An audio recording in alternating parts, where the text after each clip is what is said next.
प्रदेश में कांवड़ यात्रा चल रही है, लगातार तोड़फोड़ की खबरें आ रही हैं।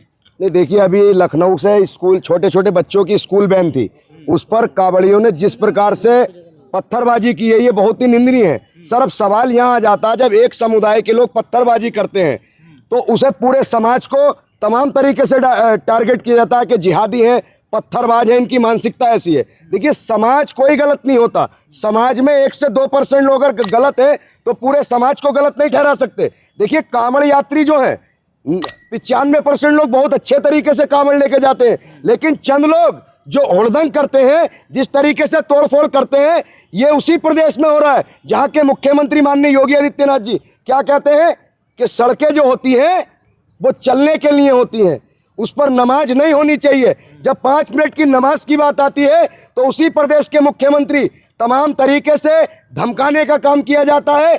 और मेरठ के अधिकारी जितने भी हैं जो आज फूल बरसा कर रहे हैं, वो कहते हैं कि अगर सड़क पर कोई भी नमाज पढ़ेगा तो उसका पासपोर्ट रद्द कर दिया जाएगा। तो एक देश और 2 कानून क्यों?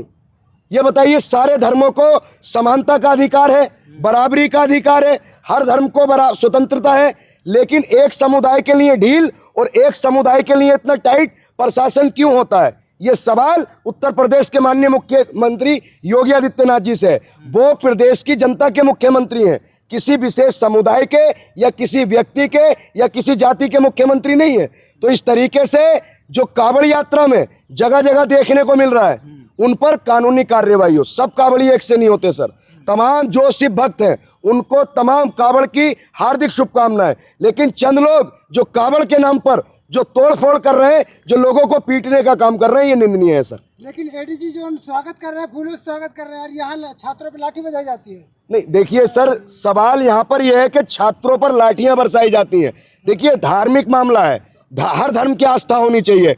आपने जयपुर में देखा, वहां पर नमाजियों पर पुष्प वर्षा भी की गई। और तमाम इस देश के हिंदू मुसलमान एक दूसरे से प्यार करते हैं और एक दूसरे के धर्म का सम्मान करते हैं। बात वहीं आ जाती है चंद लोग। अगर चंद लोग गलत हैं तो किसी समुदाय को टारगेट नहीं करना चाहिए। इस देश के हिंदू मुसलमान भाईचारे से रहते हैं और इस देश का भाईचारा हमेशा बना रहेगा। चंद लोग इस भाईचारे को खत्म करना चाहते हैं, वो भाईचारा खत्म नहीं होगा सर कभी। चंद लोगों के चक्कर में कांवड़ यात्रा न निकले? नहीं, क्यों नहीं निकले? उन पर कार्रवाई हो। जो गलत करता है, जो हुड़दंग करता है, जो कानून का उल्लंघन करता है, चाहे वो नमाजी हो चाहे वो कांवड़ यात्री हो, सबके लिए एक समान कानून होना चाहिए। एक नजरिए से देखना चाहिए, दोहरा व्यवहार नहीं होना चाहिए। अगर नमाजी हुड़दंग करता है वो भी गलत है और कांवड़ यात्री हुड़दंग करता है वो भी गलत है। जो कानून का उल्लंघन करता है उसके खिलाफ कानूनी कार्रवाई होनी चाहिए। भाई, दूसरी तरफ पूरा हाईवे खाली करा दिया जा रहा है जो है कांवड़ यात्रियों को लेकर के, ऐसी भी खबरें आ रही है। नहीं सर, वो सवाल तो देश के तमाम पत्रकारों को उत्तर प्रदेश के मुख्यमंत्री माननीय योगी आदित्यनाथ जी से पूछना चाहिए। क्या आप कहते हो सड़कें चलने के लिए होती हैं, नमाज शिफ्टों में पढ़ो, कोई भी नमाज सड़क पर नहीं पड़ेगा, कोई भी धार्मिक आयोजन सड़कों पर नहीं होगा, तो फिर आज सड़कों पर कांवड़ यात्रा क्यों निकाली जा रही है? हम कांवड़ यात्रा का विरोध नहीं कर रहे, कोई भी मुसलमान कांवड़ यात्रा का विरोध नहीं कर रहा, कोई भी हिंदू भाई नमाज का विरोध नहीं करता, लेकिन चंद फरमान ऐसे आ जाते हैं जिससे 2 समुदाय में बांटने का काम देश के उच्च पदों पर बैठे हुए लोग कर रहे हैं सर। योगी जी के इस फैसलों को आप देख कैसे रहे हैं? नहीं, ये तो सीधा सीधा भेदभाव वाला फैसला है, ये तो संविधान के उल्लंघन वाला फैसला है। इसमें समानता कहाँ दिखती है? ये बताइए, एक पर आप पुष्प बरसा रहे हो, दूसरे को आप धमका रहे हो, तो ये सरासर गलत है ना। फिर समानता किस चीज की बची? भाई, हर व्यक्ति को समान जीने का अधिकार है, अपना धर्म मानने का अधिकार है, समानता का अधिकार है, तो समानता कहाँ बची? ये बताइए, सवाल पूछा आपने। पुलिस अधिकारी कह रहे हैं भाई हम पर भरोसा रखिए, हम तमाम चीजों को ध्यान में रखते हुए ये जो है सड़क खाली करवाया है और सिर्फ कांवड़ यात्रियों को देखिए सर, इस देश में एक जमाने से कांवड़ यात्रा हो रही है।